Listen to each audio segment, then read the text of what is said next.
जय श्री कृष्णा। राधे राधे। हिंदू धर्म में पितृपक्ष यानी श्राद्ध पक्ष का बहुत ही बड़ा और खास महत्व होता है। पितृपक्ष में पूरी श्रद्धा के साथ पितरों को याद किया जाता है और पितरों के प्रति आभार व्यक्त किए जाते हैं। मान्यता है कि विधि विधान और श्रद्धा पूर्वक पितृपक्ष में पितरों का श्राद्ध करने से उनकी आत्मा को शांति मिलती है।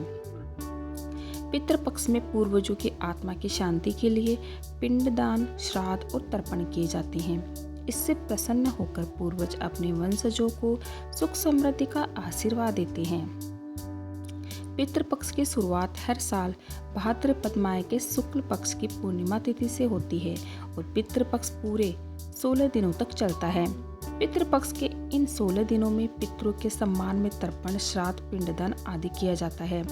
धार्मिक मान्यताओं के अनुसार पितृपक्ष के दौरान पितृ पृथ्वी पर आते हैं और अपने वंशों को सुख, संपत्ति और धन ऐश्वर्य का आशीर्वाद देते हैं। प्रत्येक पूर्वज की अपनी अपनी निश्चित तिथि होती है जिस दिन उनके लिए तर्पण, श्राद्ध आदि किया जाता है। जिनकी मृत्यु की तारीख अज्ञात होती है उनके लिए भी सर्व पितृ अमावस्या की तिथि तर्पण के लिए शुभ मानी जाती है। आप सभी को बता दें कि पितृपक्ष में श्राद्ध क्रम के कार्यों के साथ साथ दान का भी विशेष महत्व होता है। पितृपक्ष में दान और श्राद्ध कर्म के कार्यों से पितरों को मुक्ति मिलती है।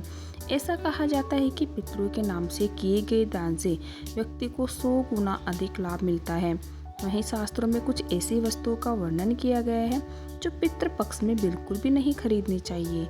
इन वस्तुओं को पितृपक्ष में खरीदना अशुभ माना जाता है। अगर आप इन वस्तुओं को पितृपक्ष में खरीद लेते हो तो आपको आर्थिक तंगी का सामना करना पड़ सकता है और इन चीज़ों को खरीदारी करने से आपके पितृ आपसे नाराज हो सकते हैं, जिससे आपको जीवन भर कठिन समस्याओं का सामना करना पड़ सकता है। तो आइए जानते हैं पितृपक्ष में कौन कौन सी चीज़ें नहीं खरीदनी चाहिए। लेकिन इससे पहले अगर आप भी चाहते हैं कि भगवान श्री हरि विष्णु जी का आशीर्वाद आप सभी पर बना रहे तो इस वीडियो को एक लाइक और चैनल को सब्सक्राइब जरूर कर ले और कमेंट बॉक्स में सच्चे दिल से जय श्री हरि विष्णु जरूर लिखें। नमक। पितृपक्ष के दौरान दान का बहुत बड़ा महत्व होता है। इस दौरान आप पितृपक्ष में नमक का दान भी कर सकते हैं, लेकिन आप सभी को बता दें कि पितृपक्ष में आप नमक नहीं खरीद सकते क्योंकि पितृपक्ष में नमक खरीदना अशुभ माना जाता है। इसलिए श्राद्ध शुरू होने से पहले ही आपको नमक खरीद लेना चाहिए, जिससे कि आपको आपके पितरों का आशीर्वाद प्राप्त हो सके और आपके धन दौलत में वृद्धि हो सके। सरसों का तेल। सरसों के तेल का प्रयोग हर जगह किया जाता है। जैसे कि आप सब्जी बनाते हैं तो उसमें भी सरसों के तेल का प्रयोग किया जाता है और भगवान की पूजा अर्चना करते समय भी सरसों के तेल का इस्तेमाल किया जाता है। लेकिन आप सभी को बता दें कि अगर आप पितृपक्ष के दौरान सरसों का तेल खरीदते हैं तो पितरों के साथ साथ शनि देव भी कुपित हो जाते हैं, यानी नाराज हो जाते हैं, जिससे कि आपको पितरों के साथ साथ भगवान शनि देव के भी दुष्प्रभाव का सामना करना पड़ता है। इसलिए गलती से भी पितृपक्ष के दौरान सरसों का तेल ना खरीदें। आपको पितृपक्ष शुरू होने से पहले ही सरसों का तेल खरीद लेना चाहिए। झाड़ू। झाड़ू को माता लक्ष्मी का प्रतीक माना जाता है। पितृपक्ष में झाड़ू खरीदने से भी आपको समस्याओं का सामना करना पड़ सकता है। खासकर आपकी आर्थिक स्थिति पर इसका विपरीत प्रभाव पड़ता है। इसलिए श्राद्ध के दौरान झाड़ू खरीदने की गलती ना करें। नए वस्त्र और आभूषण। पितृपक्ष वह समय है जब हम अपने पितरों को याद करते हैं और सात्विक जीवन जीते हैं। इसलिए गलती से भी आपको पितृपक्ष के दौरान नए वस्त्र और आभूषण खरीदने से बचना चाहिए। इस अवधि में ज़्यादा साज सज्जा करने की बजाय सात्विक रहने से पितृ प्रसन्न होते हैं। लेकिन पितृपक्ष में वस्त्र दान करना बेहद ही शुभ माना जाता है। इसलिए आपको पितृपक्ष से पहले ही वस्त्र खरीद लेने चाहिए। लहसुन और प्याज। पितृपक्ष के इन 16 दिनों तक आपको भूलकर भी तामसिक चीज़ों का सेवन नहीं करना चाहिए। साथ ही इस दौरान आपको लहसुन, प्याज और नशे से दूर रहना चाहिए और ना ही लहसुन प्याज खरीदने चाहिए।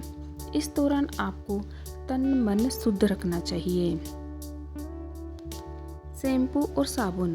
श्राद्ध पक्ष के दौरान साबुन, शैम्पू या किसी भी प्रकार के तेल का उपयोग ना करें और ना ही खरीदें। साथ ही इस दौरान किसी भी तरह के सौंदर्य साधन का उपयोग करना और खरीदना वर्जित होता है, जिससे कि आपको कठिन समस्याओं के साथ साथ आर्थिक तंगी का भी सामना करना पड़ सकता है और आपके मान सम्मान में भी गिरावट हो सकती है। लोहा। शास्त्रों के मुताबिक लोहे को शनिदेव की धातु माना जाता है। इस वजह से लोहे से जुड़े कुछ कामों को शुभ और कुछ कामों को अशुभ माना गया है। इस दौरान शनिवार के दिन लोहे को नहीं खरीदना चाहिए। और बात करें पितृपक्ष की, तो पितृपक्ष के दौरान लोहे का सामान भी नहीं खरीदना चाहिए। इससे घर में नकारात्मक ऊर्जा बढ़ती है, जिससे कि घर में अशांति बनी रहती है। वाहन और भूमि भवन। पितृपक्ष के इन 15-16 दिनों में आपको वाहन और भूमि या भवन खरीदने से भी बचना चाहिए। अगर गलती से भी आप ऐसा कर लेते हैं तो इसके गंभीर परिणाम आपको भुगतने पड़ सकते हैं। इस दौरान भूमि या वाहन की खरीदारी करने से फायदे की जगह आपको नुकसान उठाना पड़ सकता है। इसके अलावा आपको श्राद्ध पक्ष में सोना, चांदी या अन्य चीज़ों की खरीदारी भी नहीं करनी चाहिए। इत्र। पितृपक्ष के इन 16 दिनों में इत्र का प्रयोग नहीं करना चाहिए और न ही इत्र खरीदना चाहिए, नहीं तो आपको पितरों के साथ साथ भगवान श्री हरि विष्णु जी के क्रोध का सामना भी करना पड़ सकता है, जिससे कि आपको शुभ परिणाम की जगह अशुभ परिणाम देखने को मिल सकते हैं। मांस, मदिरा। इन वस्तुओं के साथ ही पितृपक्ष के दौरान आपको मांस, मदिरा की खरीदारी भी नहीं करनी चाहिए और ना ही इन चीज़ों का सेवन करना चाहिए। इन चीज़ों का सेवन करने से आप तो कष्ट भोगते ही हैं और आपके पितरों की आत्मा को भी शांति नहीं मिलती है। रात में ना करें श्राद्ध। पितृपक्ष में पितृ का तर्पण व श्राद्ध सूर्य की रोशनी में ही करना चाहिए। इस बात का ध्यान रखिए कि श्राद्ध रात के अंधेरे में नहीं करना चाहिए, इसको अशुभ माना जाता है। इससे आपके पितृ खुश होने की बजाय आपसे नाराज हो सकते हैं और आपको गंभीर परिणामों का सामना करना पड़ सकता है। कोई भी मांगलिक कार्य इस दौरान ना करें।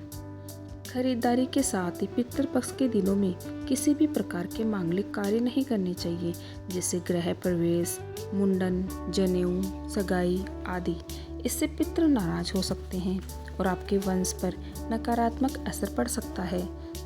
साथ ही अगर आप मकान बनवा रहे हैं तो पितृपक्ष के दिनों में भूलकर भी मकान की छत की ढलाई ना कराएं, नहीं तो अशुभ फल की प्राप्ति होती है। तो यह थी वह चीज़ें जो पितृपक्ष में भूलकर भी नहीं खरीदनी चाहिए। अगर वीडियो अच्छी लगे तो लाइक से सब्सक्राइब जरूर कीजिएगा। Okay, thank you everyone. जय श्री कृष्णा, राधे राधे।